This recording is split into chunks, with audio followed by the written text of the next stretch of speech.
Au menu de ce journal, c'est la ministre en charge de l'action humanitaire qui l'a annoncé ce 13 septembre. Le Burkina Faso enregistre près d'1,5 million de déplacés internes installés dans 274 communes, auxquelles près de 400 000 tonnes de vivres ont été déjà distribuées. Occasion pour le gouvernement de dévoiler une série de mesures pour une meilleure prise en charge de ces personnes vulnérables. Dans le secteur minier au Burkina Faso, les entreprises d'exploitation minière excellent dans l'optimisation fiscale, une pratique qui consiste à exploiter les faiblesses du dispositif fiscal national pour réduire les charges fiscales. En ce moment, 3 opérations de fusion des sociétés minières s'apparentent à cette pratique et l'État burkinabé a du mal à collecter les taxes liées à ces changements. Coup de projecteur sur ce secteur ce soir. Et puis, le grand format de ce journal, lui, sera consacré à l'univers du cyberactivisme burkinabé, un milieu dont l'impact sur tous les aspects de la société n'est plus à démontrer. Dans ces actions, les web-activistes auront contribué à infléchir même des postures politiques et à mettre la pression sur des cercles de décision, des empêcheurs de tourner en rond qui s'exposent parfois au retour du bâton des autorités. Le point sur tout cela dans cette édition. Voilà pour le sommaire. Bonsoir et bienvenue. Nous ouvrons ce journal avec ce chiffre. 1 423 378, c'est exactement le nombre de personnes déplacées internes que compte le Burkina Faso et reparties dans les 13 régions du pays. Ces statistiques dévoilées ce matin par le ministre en charge de l'action humanitaire. Et justement, sur ce volet, Marie-Laurence Il Boudou a révélé que 380 000 tonnes de vivres ont été déjà distribuées à ces hommes, femmes et enfants qui ont fui pour la plupart l'insécurité liée au terrorisme. Et justement, pour une meilleure organisation de leur prise en charge, Marie-Laurence Il Boudou a annoncé plusieurs autres mesures en cours d'adoption ou déjà adoptées. Plus de précisions, Maxime Il Boudou. À la date du 31 août 2021, le Burkina Faso enregistre près d'1 500 000 personnes déplacées internes dans 274 communes.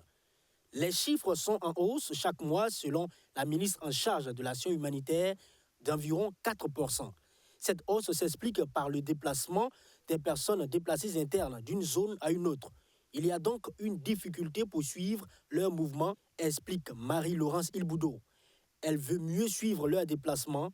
Le ministère va ainsi attribuer une carte d'identifiant pour éviter des doublons lors des différents recensements. Nous allons refaire un pointage, les zones déjà identifiées. Nous allons donner une carte par chef de famille avec un code barre. Et nous avons demandé à ces personnes d'enregistrer fortement ce code barre. En cas de mobilité, ils n'ont qu'à juste donner ce code barre. Ils seront pris en charge au même titre où ils étaient, mais il n'y aura plus de doublons ou de tryphons sur les listes. Et donc, nous aurons de vraies listes et des listes très fiables. Pour ce qui concerne la prise en charge de ces personnes vulnérables, plus de la moitié a bénéficié d'une assistance alimentaire, indique Marie-Laurence Il Boudou, avec 38 000 tonnes de vivres distribuées. Pour bénéficier de l'accompagnement, les personnes déplacées internes doivent résider dans les zones identifiées par le ministère. Les villes comme Ouagadougou, Bobo-Dioulasso et Kaya sont exclues, car étant déjà saturées. Face aux hommes de médias, l'autre volet évoqué par la ministre en charge de l'action humanitaire, c'est la situation des enfants et jeunes de rue. C'est les enfants talibés, notre gros souci aujourd'hui, parce que nous avons mis des mécanismes pour la résilience des familles et tout, mais les enfants talibés, c'est pas possible. Toutes les femmes que vous voyez dans la rue là, je vous dis qu'ils sont sensibilisés sur les risques qu'elles encourent. Nous leur donnons des possibilités de quitter la rue, elles ne veulent pas. Notre programme, c'est un programme d'adhésion. On ne force personne. La force revient à un autre secteur du gouvernement autre que moi. Moi, je demande, voilà ce que je peux mettre à votre disposition pour vous quitter la rue, pour ne pas mettre votre vie et la vie de vos enfants en danger. Soit vous acceptez, soit vous n'acceptez pas. Quand vous n'acceptez pas, je ne peux rien faire d'autre. Il faut qu'un autre processus soit enclenché par le gouvernement qui ne soit pas moi. Néanmoins, les actions entreprises dans le cadre du retrait des enfants et des femmes en situation de rue ont permis à 2218 enfants de regagner leur famille.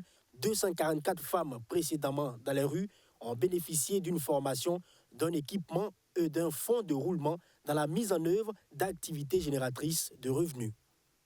Et au nombre de ces personnes déplacées fuyant le terrorisme, figure une frange beaucoup plus fragile. Il s'agit des enfants et des adolescents. Pour eux, la question n'est pas seulement qu'alimentaire, il y a aussi le problème de l'éducation. Et les chiffres sont édifiants en la matière. On parle de milliers d'écoles fermées et des centaines de milliers d'enfants privés d'instruction dans les régions sahéliennes du Burkina, du Mali et du Niger. Si les États se mobilisent pour la cause, les organisations non gouvernementales ne sont pas en reste. Parmi elles, l'ONG Save Children a choisi un canal très universel pour interpeller et sensibiliser la musique, la chanson. Je veux retourner à l'école, c'est le titre de la chanson dont elle a lancé le clip ce week-end. Il est interprété par 3 artistes porte-voix de ces enfants en détresse. Justin Amonto, reportage. C'est une chanson de plaidoyer pour la sécurité des écoles dans le Sahel central. Dans cette zone, la crise sécuritaire a occasionné la fermeture de plus de 3800 écoles, privant environ 700 000 enfants d'éducation scolaire. Une situation que l'ONG Save the Children veut changer en sortant cette chanson porteuse de messages de plaidoyer titrée « Je veux retourner à l'école ». Un morceau fait en collaboration avec le trio composé de Safiat du Niger, le vieux Farka Touré du Mali et Alif Naba du Burkina Faso. Cette chanson, c'est vraiment un message, c'est un cri du cœur, c'est la voix des enfants qui veulent retourner à l'école et qui sont privés d'école à cause des conflits dans le Sahel central. Donc le message, c'est vraiment de faire du plaidoyer auprès des autorités, des donateurs pour arriver à assurer la sécurité des écoles afin que les écoles cessent de fermer. Ce morceau titré « Je veux retourner à l'école » vise à accélérer la mise en œuvre de la déclaration sur la sécurité des écoles dans le Sahel. Selon ce trio d'artistes, pour le développement d'une nation, la question des enfants doit être au-dessus de toute préoccupation.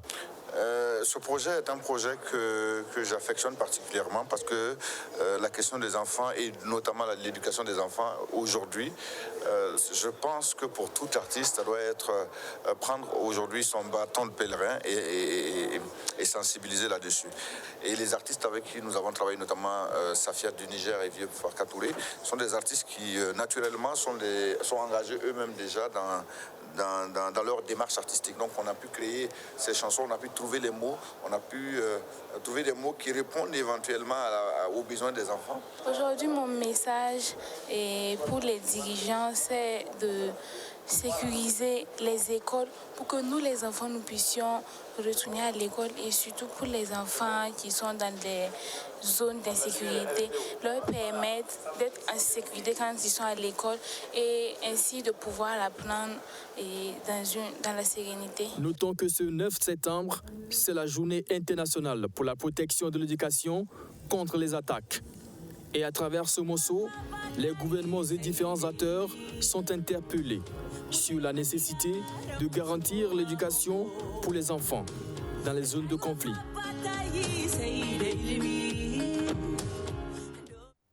Des regards assez expressifs d'enfants qui ne demandent qu'à aller à l'école et qui pourront peut-être un jour connaître ces moments de joie comme ceux qu'ont connus leurs camarades de la commune de Ipelcé, province du Bazéga, des élèves qui ont été distingués et récompensés pour l'excellence de leurs résultats scolaires lors de la 4e édition de la Journée de l'excellence et de la solidarité organisée par l'association Béonéré. Alexis Belemnaba. Ils sont une vingtaine, ces meilleurs élèves de la classe du CEP1 à la 3e de la commune de Ipelcé de la province du Bazéga, dans la région du Centre-Sud, à être récompensés ce dimanche 12 septembre 2021. Ils sont dotés de kits scolaires d'une valeur de plus de 400 000 francs CFA. L'initiative est de l'association Béonéré pour le développement de Sambin, Bandeba et Saptenga Yarsi. C'est dans le cadre de sa 4e édition de la Journée d'excellence et de solidarité. L'objectif est d'inciter ces élèves, futurs cadres de la nation burkinabé, à travailler davantage pour le développement économique et social du pays. L'excellence, c'est comme nous l'avons dit dans notre présentation. Pour nous, il faut encourager l'excellence au niveau scolaire. Parce que quand l'éducation va bien, la nation va bien. Et pour nous, c'est notre leitmotiv. C'est pourquoi nous avons pensé qu'à chaque moment, que nous avons l'occasion, il faut encourager les élèves, il faut encourager les encadreurs, tous les acteurs de l'éducation de la zone et de toute la commune de IPLC. Notre entendement de cette solidarité, elle est un peu différente parce que pour nous, c'est de faire en sorte que la population puisse d'abord s'unir, être en harmonie avec elle-même, pouvoir partager les mêmes valeurs et en cela, la solidarité manifeste, nous allons la vivre. L'initiative est saluée par la députée Fatima Kaboré qui invite les autres associations à œuvrer pour la promotion de l'excellence dans cette commune. Une promesse d'octroi de crédit est faite aux femmes pour leur permettre de travailler pour le développement de leur famille. Bon, on les félicite et puis on veut que l'année prochaine aussi qu'on soit là pour les aider. Vraiment, c'était bien. Si tout le monde peut faire ça, en tout cas, c'est bien. On veut encore revenir ici l'année prochaine. Ce que Simeon a fait, c'est notre coordinateur NTT qui nous a invités ici. On est là, mais je suis venu pour les femmes. Vraiment, c'était bien. Dans le cadre de cette 4e édition de la Journée d'excellence et de solidarité de l'association Béarnaise pour le développement, des vivres sont offerts aux personnes vulnérables de la commune de IPLC. Un match de gala et une course cycliste féminine sont également organisés. Question de créer une harmonie entre les fils et les filles de la dite commune.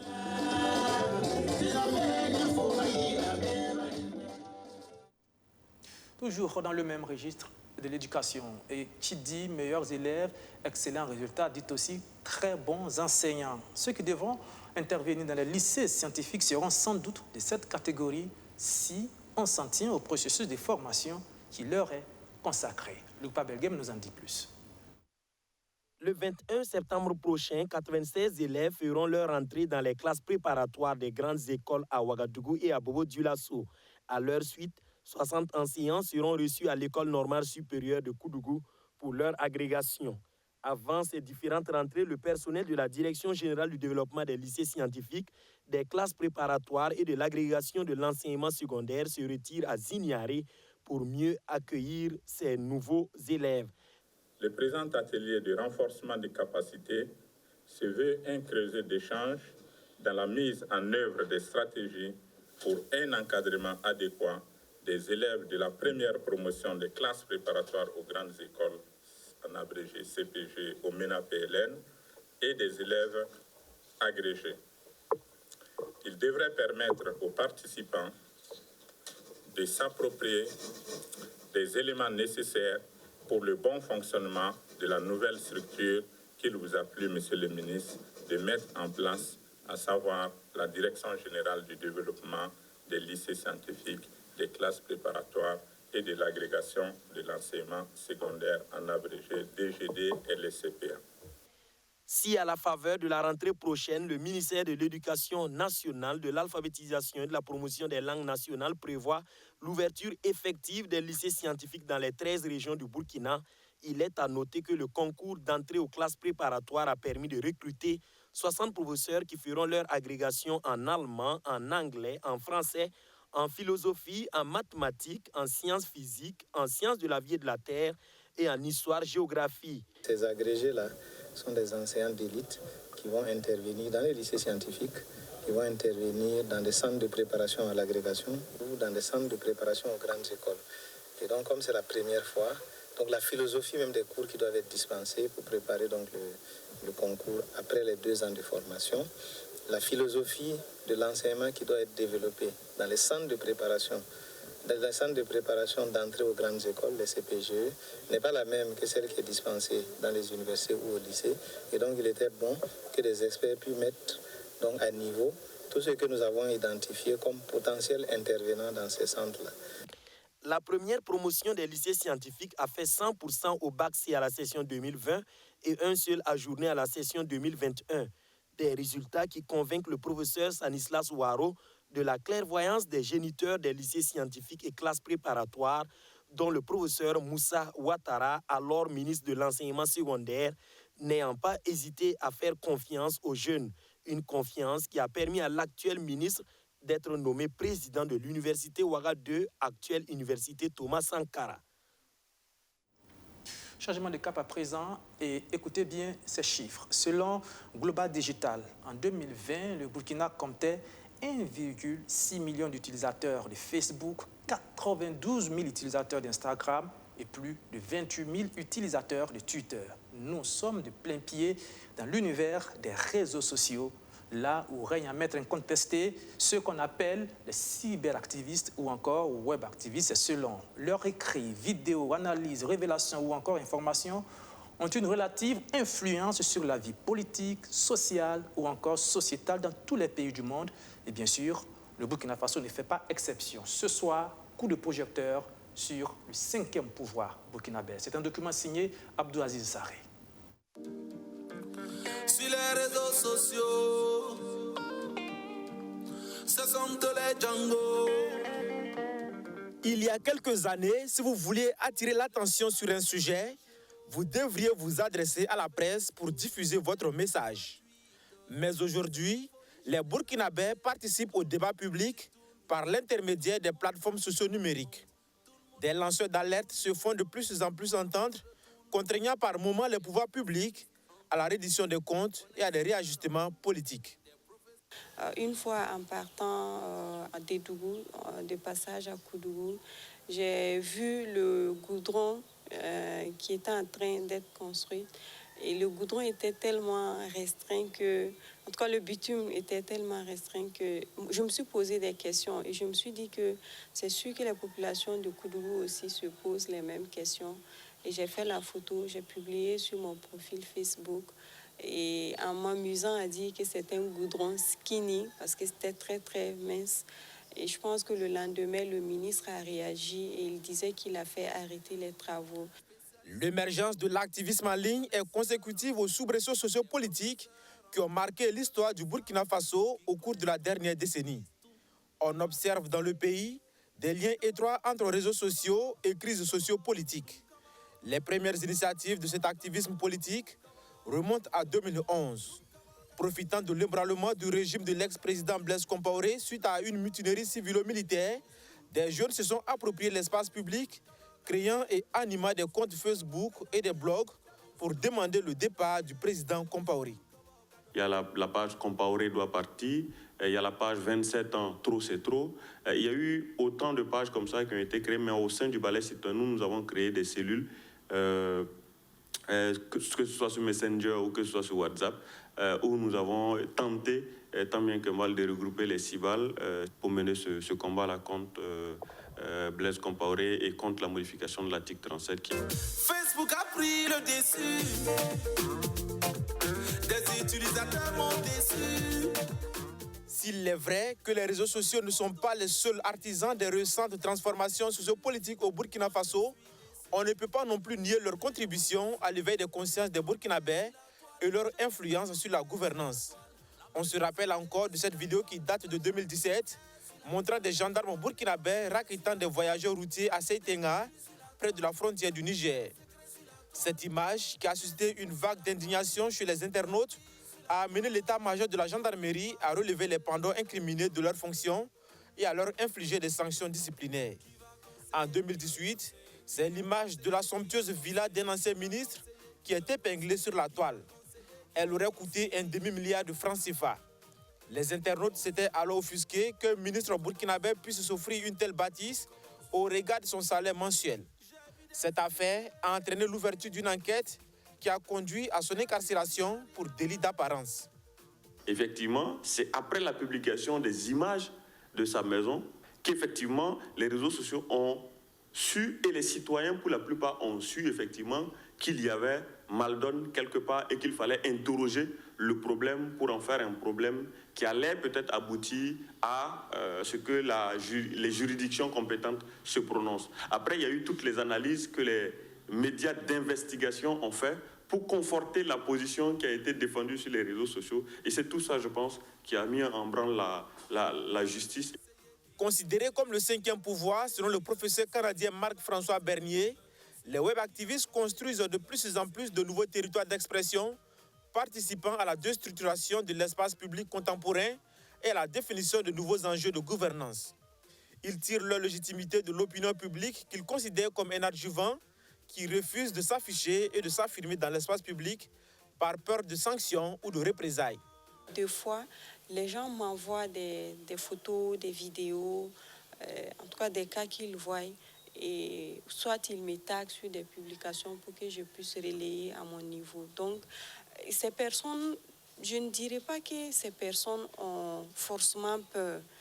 Ils n'ont pas peur. Ils se disent que ça peut ne pas porter à leur niveau. Alors que nous, je ne dirais pas qu'on est assez connus, mais on est quand même public. Donc, ils se disent que si Bassiratou Kindo publie, ou bien si Rasmani Zinaba publie, ou Alino Faso publie, c'est sûr que ça aura une grande portée. L'intrusion des web-activistes dans la vie politique comme observatoire du comportement social des autorités publiques a fini par contraindre également tous ceux qui ont une responsabilité publique à ajouter de la propriété à leur agenda. Je me rappelle encore qu'il y a quelques années, on interpellait certains ministres parce qu'ils sortaient, ou du moins certains responsables parce qu'ils sortaient avec les véhicules de l'État au-delà d'une certaine heure.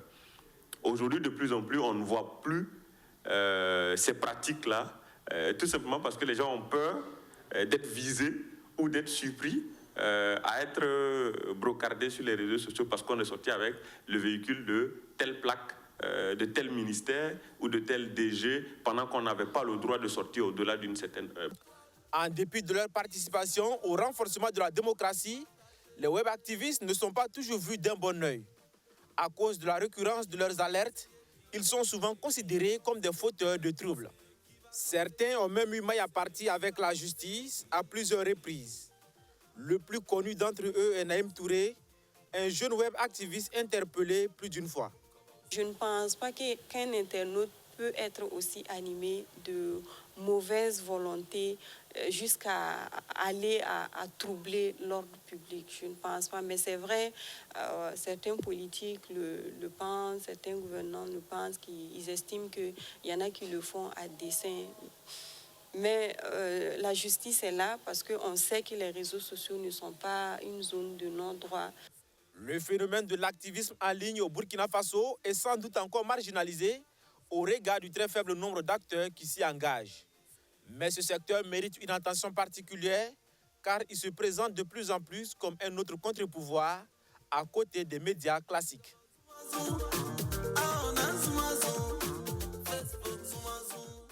Vous venez de le voir et de l'entendre, le web-activisme qui mène une farouche concurrence aux médias dits classiques. Et voici sans doute un instrument qui devrait permettre à ces derniers d'être beaucoup plus concurrentiels, le fonds d'appui à la presse privée, un fonds qui vise à soutenir les entreprises de presse qui éprouvent des difficultés à accéder au financement des établissements bancaires. Même pour bénéficier de ces financements, il faut remplir un certain nombre de critères, lesquels, élément de réponse, Maximile Boudou. Le fonds d'appui à la presse privée met à la disposition des médias privés burkinabés un crédit pour le financement de leurs projets structurants. Les entreprises désireuses doivent être légalement reconnues, être à jour vis-à-vis de la réglementation fiscale et sociale, mais aussi présenter un projet rentable dans le domaine. La réception des demandes de financement débute du 30 septembre jusqu'au 29 octobre prochain. Il y a d'abord le crédit de trésorerie qui est destiné à financer les besoins d'exploitation ou besoins en fonds de roulement. Il est accordé pour une durée maximale de 12 mois, dont un différé partiel de 0 à 3 mois. Le montant minimum est de 1 million et le montant maximum de 9 millions de francs CFA. Il y a les crédits d'équipement destinés à l'acquisition de matériel d'exploitation. Il est accordé pour une durée de 60 mois, donc 5 ans, pour un différé partiel de 3 mois minimum et de 6 mois maximum. Le montant minimum donc pour les crédits d'équipement, c'est 5 millions et le montant maximum, 50 millions. Il y a enfin donc le plus gros crédit qui est le crédit d'investissement. Il est destiné au financement des investissements lourds. Il a une durée de 60 mois, soit 5 ans, pour un montant minimum de 50 millions de francs CFA. Le taux d'intérêt appliqué pour tous ces crédits est de 4% hors taxe. Les frais de dossier sont de 1% du montant accordé et un apport personnel en numéraire est demandé à chaque média bénéficiaire pour le crédit d'équipement et le crédit d'investissement. L'apport personnel est de 10% du montant accordé. Pour le crédit d'équipement, il doit être versé avant tout décaissement. L'apport personnel est de 20% du montant accordé. Pour le crédit d'investissement, il doit être versé aussi avant tout décaissement. Il n'y a pas d'apport, je le précise, personnel pour les crédits de trésorerie. La durée du crédit est de 60 mois ou 5 ans maximum. Avec cet appui, le FAPP veut assurer à la presse privée des conditions de travail favorables. À ce jour, 13 parmi elles ont déjà bénéficié de ce soutien. Le projet, pour qu'il soit éligible, il faut qu'il ait non seulement de la pertinence, il faut qu'il apporte sa touche à la politique de la communication nationale, il faut qu'il participe au développement de la presse, il faut qu'il ait également un caractère surtout innovant. Aujourd'hui, dans le domaine des NTIC, je pense qu'il y a des projets intéressants que vous pouvez se mettre à ce niveau-là. Il faut surtout qu'il soit un projet créateur d'emploi. Tout ça, ça rentre dans la dimension structurante des projets que le FAPP va financer. Au-delà de l'octroi des crédits, le Fonds d'appui à la presse privée veut accompagner les journalistes avec des bourses de formation. Il entend aussi se rapprocher davantage des organes de médias avec la digitalisation de ces services. Nous entamons maintenant la dernière ligne droite de ce journal et comme tous les lundis, place à notre chronique éco.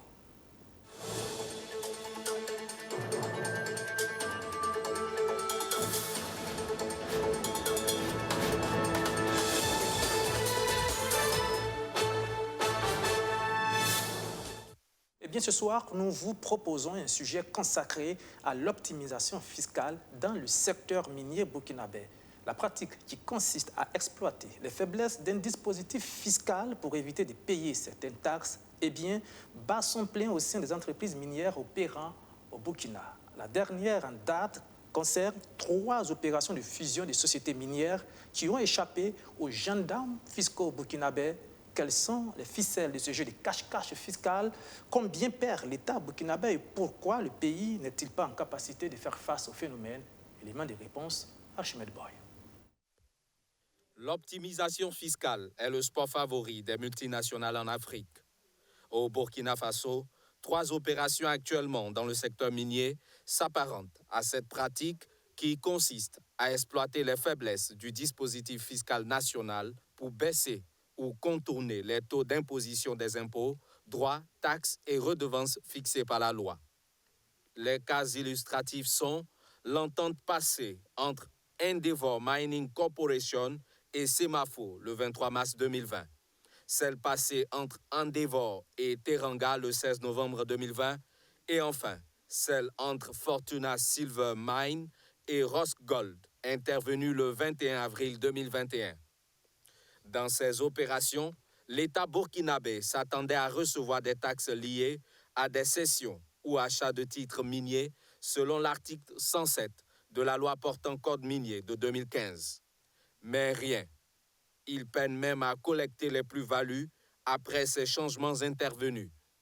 Pour ces multinationales, il ne s'agit pas d'une cession ou d'un achat de titres miniers, mais d'une prise de contrôle d'Endeavour sur Semafo et Teranga d'une part et de Fortuna sur Rosgold d'autre part. Par conséquent, elles refusent de payer la plus-value de ces opérations faites au Canada. C'est le Burkina Faso qui sort donc perdant de cette transaction. Il semble que il y a comme une sorte de vide que les multinationales, vous savez que les multinationales sont très fortes, très outillées en matière juridique.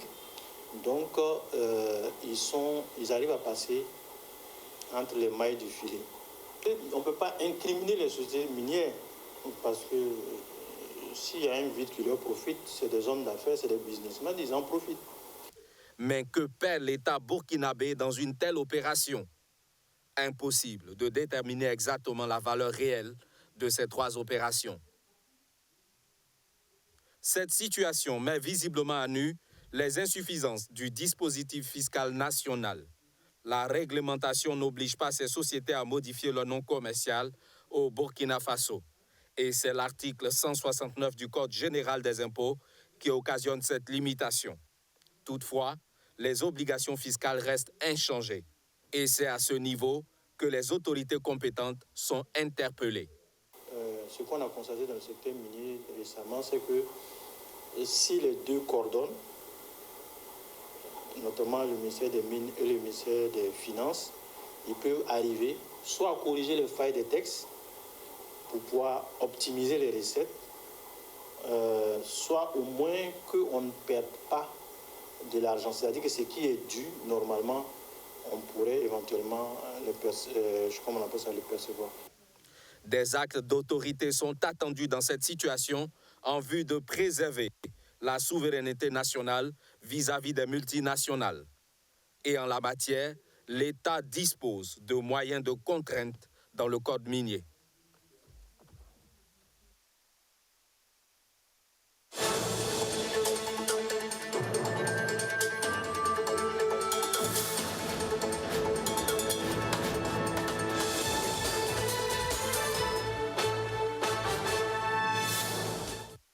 Et pour terminer, parlons santé.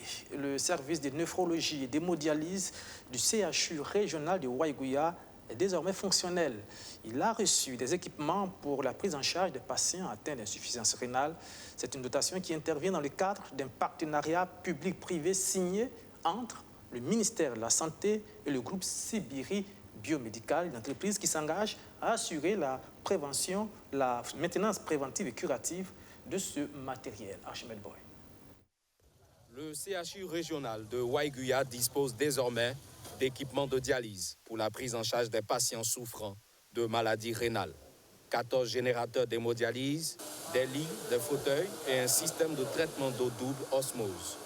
Un soulagement pour le président de l'Association des dialysés du Burkina. C'est à saluer avec les deux mains, à savoir que nous avons eu l'occasion de rencontrer le ministre. Nous sommes savants qu'il est engagé dans ce combat-là. Et c'est pourquoi nous le suivons et nous l'approuvons pour que justement les malades puissent avoir un certain réconfort. Ce dispositif est mis en place dans le cadre d'un partenariat public-privé signé entre le ministère de la Santé et l'entreprise Sibiri Biomédical. Le professeur Charlemagne Ouedraogo rassure, ce contrat prend en compte la maintenance préventive et curative de ces appareils. La société Sibiri Biomédical et ses partenaires nipro-fabricants mettent à notre disposition des ingénieurs qualifiés pour la prise en charge des pannes qui vont se présenter, mais aussi cette société a formé les maintenanciers de nos différents hôpitaux pour pouvoir apporter également un appui à la prise en charge de ces équipements en cas de panne. Et Sibiri Biomédical s'engage à respecter sa part du contrat. On va tout faire pour que ces générateurs continuent à fonctionner, en insistant surtout sur la maintenance des équipements de dialyse, en insistant également sur la formation continue des praticiens, en les envoyant continuellement en formation en Europe et en Afrique, de sorte qu'il y ait un accroissement de connaissances pour une meilleure gestion de la pathologie des patients. Et également, nous allons tout faire pour vraiment encadrer cela à travers la donation que nous faisons à l'Abutir. Le Burkina Faso compte 2 millions de malades rénaux chroniques, parmi lesquels 200 000 ont une insuffisance rénale chronique. Et chaque patient doit débourser une caution de 500 000 francs CFA pour bénéficier d'un traitement par hémodialyse dans les hôpitaux publics du pays. Et c'est la fin de ce journal. Merci de l'avoir suivi. Rendez-vous donc demain à la même heure, 19h30. Au revoir. Bonsoir.